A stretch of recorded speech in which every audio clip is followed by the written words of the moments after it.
आप जिस जीडीपी की बात करते हैं ना, नरेंद्र मोदी जी उस जीडीपी की फुल फॉर्म नहीं बता पाएंगे। जिस जीएसटी की बात करते हैं उस जीएसटी की फुल फॉर्म नहीं बता पाएंगे। आत्मनिर्भर की बात करते हैं, आत्मनिर्भर बोलने के लिए ना अंजना ओम कश्यप की जरूरत पड़ती है, आत्मनिर्भर नहीं बोल पाते ये है। और आत्मनिर्भर बनने की बात करते हैं, डोनाल्ड ट्रंप की बात करते हैं, अपने यार की बात करते हैं, उसका नाम इनसे ठीक से लिया नहीं जाता और अपने आप को इस देश का प्रधानमंत्री बनाते हैं। मोदी जी मरने वालों की संख्या दुगनी कर रहे हैं। मोदी जी मत करिए। मोदी जी आपका झोला पैक कर दूंगा मैं। आपने बहुत इस देश की जनता को मूर्ख बना लिया। आप मोदी जी करके आप इस देश के मजदूरों को खा गए, किसान को खा गए। आपका पेट अभी भी नहीं भरा, आपका पेट अभी भी खाली है। इस देश की पूरी जनता को खाने में लगे हुए हैं। मोदी जी आप भी मोदी जी कर रहे हैं। आप दलाली खाते हैं क्या मोदी जी की? आप भी मोदी जी कर रहे हैं। प्रधानमंत्री हैं, प्रधानमंत्री पद का सम्मान करता हूं मैं, ऐसे प्रधानमंत्री का सम्मान नहीं करता। मनमोहन सिंह जी कम बोलते थे लेकिन झूठ नहीं बोलते थे। ये तो झूठ ही झूठ, झूठ पे झूठ, हद कर दी।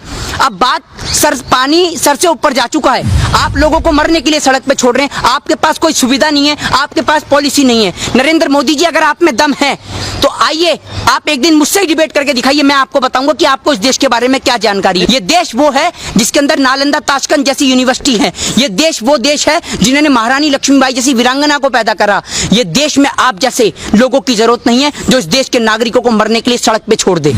वो मजदूर जिसके घर जाने के लिए उस पर किराया नहीं है, खाने को रोटी नहीं है, वो अफसर क्या ढूंढेगा? वो अफसर तो ये ढूंढ रहा है कि कोई खाली पेड़ मिल जाए जिसमें रस्सी भी टंगाई मिल जाए तो मैं अपने परिवार के साथ में मर जाऊं।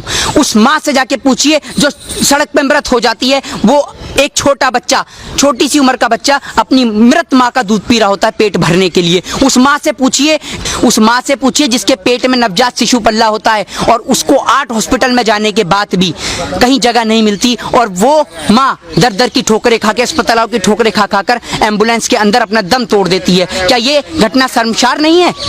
आपको भले ही शर्म ना आती हो लेकिन मेरे भी घर में माँ है तो मेरा दिल यहाँ से दुखी होता है और मेरे को शर्मिंदगी महसूस होती है कि आज हमारे देश का प्रधानमंत्री ऐसा है जो अपने व्यापारिक मित्रों की मदद कर रहा है। ऐसी स्थिति में भी वो सोच रहा है कि कैसे मैं चुनावी प्रचार करूं, कैसे मैं बिहार को अपने नाम करूं, कैसे मैं बंगाल को अपना नाम करूं।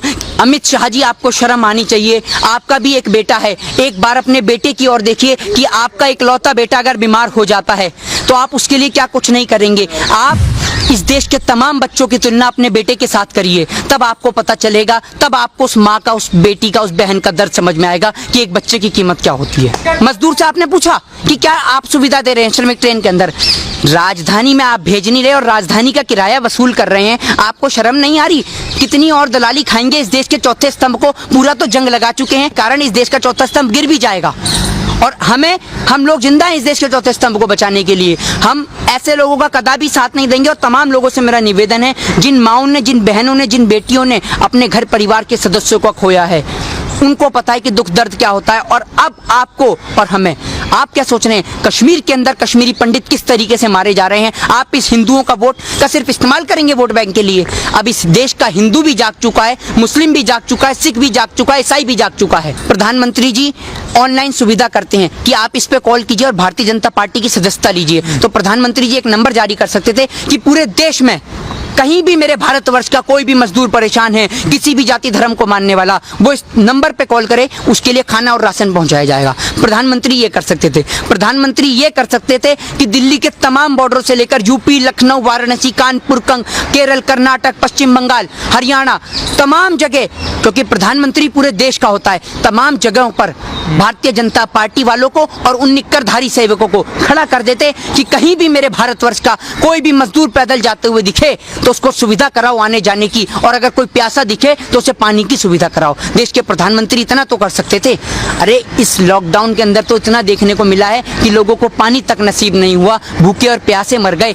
आप मोदी जी इतना तो करा सकते थे कि उनको घर नहीं बेच सकते तो कम से कम उनको उसी जगह पर पानी और खाना तो मुहैया करा देते। मेरे दिल को और मेरे भाइयों मजदूरों को भी बहुत खुशी मिलती। देखिए, रैली का टायर पंचर कर देगी बिहार की जनता। स्वागत के लिए तैयार हैं पुराने जूते और चप्पल, ठीक है, और जिस पे रैली पे रथ यात्रा ये करेंगे उसका पंचर करेगी बिहार की जनता। बिहार के अंदर से शुरुआत होगी भारतीय जनता पार्टी की संपूर्ण भारत से जाने की तैयारी। मोदी जी का झोला पैक हो चुका है और उस झोले को एयरपोर्ट तक मोदी जी जाना चाहेंगे फ्लाइट से तो फ्लाइट से, ट्रेन से जाना चाहेंगे तो ट्रेन से, और अगर मोदी जी पैदल जाना चाहेंगे तो पैदल। इस देश की जनता मोदी जी के झूले को पहुंचाने की तैयारी कर रही है जिस तरीके से। और मैं आपको बताऊं, सबसे बेहतर हैं योगी आदित्यनाथ जी, जो कहते हैं कोरोना खत्म खत्म खत्म। योगी आदित्यनाथ जी के पास ऐसी पॉलिसी है कि अगर कोरोना खत्म नहीं होगा तो झट से खत्म कर देंगे। वो क्या पॉलिसी है? वो पॉलिसी ये है कि भारत का नाम बदल के न्यूजीलैंड कर देंगे। खत्म। अंधभक्त खुश कि भैया कोरोना खत्म, क्योंकि नाम ही बदल गया। मेरा मानना तो ये है कि अमित शाह जी बिना बात चुनावी प्रचार करने में लगे हुए हैं। इतनी एलईडीओ का खर्च कर रहे हैं देश की गरीब जनता का पैसा मारकर। योगी आदित्यनाथ जी को भेज दो, वो तो बिहार का भी नाम बदल देंगे। काम इन्हें कुछ करना नहीं है, जनता को मूर्ख बनाना है, भक्तों से ताली पिटवानी है। भक्तों ताली बजाओ और खुश हो जाओ, क्योंकि भारत कोरोना में 11वें स्थान से 4थे स्थान पे पहुंच चुका है। आप थाली पीटते रहो, अनुपम खेर जी आप भी थाली पीटो, खूब थाली पीटो, क्योंकि ये अनुपम खेर जी तो ऐसे लोग हैं, अनुपम खेर जैसे ऐसे लोग हैं जो कोरोना जैसी महामारी में भी पैसा कमाने की सोचते हैं। इन्होंने मूर्ख बनाने का प्रयास कर रखा है पूरे देश की जनता को। कभी ये थाली पिटवाते हैं, कभी ढोल बजवाते हैं, कभी लाइट जलवाते हैं, कभी दिए जलवाते हैं। दिवाली के समय पर या और जो तमाम आपने देखा कि त्योहार बेकार हुए, उन पे तो उन्होंने दिए नहीं जलवाए नरेंद्र मोदी जी ने। दिवाली पे आप कहते हैं कि बम मत फोड़िए, हैं, होली पे कहते हैं पानी मत फेरिए, है ना, और हर त्योहार पर शराब पी के मनाए इंसान। आप और तो और छोड़िए, महामारी के समय में भी कोरोना ने, आप शराब पीजिए, ना त्योहार पे आप बम फोड़िए, ना दिवाली पे बम जलाइए, ना होली पे पानी बिखेरिए। हर त्योहार पे महामारी पे सिर्फ शराब पीजिए। मध्य प्रदेश के अंदर इनके पास बहुमत है नहीं, राज्यसभा में 2 कैंडिडेट इन्होंने खड़े कर दिए। कैसे खड़े कर दिए? क्योंकि वहां इनका इरादा है खरीद और फरोख्त का धंधा चलाने का।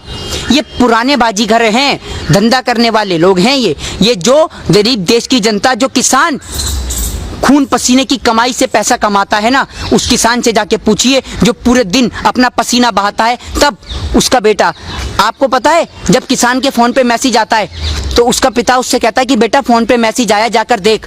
तो उसका बेटा कहता है कि पिताजी ये मैसेज बैंक से नहीं आया कि हमारे लिए पैसा आ गया, ये मैसेज मेरी फीस का आया है। उस किसान से जाके पूछो कि जब वो अपने बेटे की स्कूल की कॉलेज की फीस नहीं दे पाता, जब वो किसान अपने बैंक वालों का कर्ज नहीं चुका पाता, जब वो किसान के खेत पे कब्जा कर लेते हैं बैंक वाला, तो उस किसान के पास सिर्फ एक ही ऑप्शन होता है, इस पेड़ पे टंग जाने का।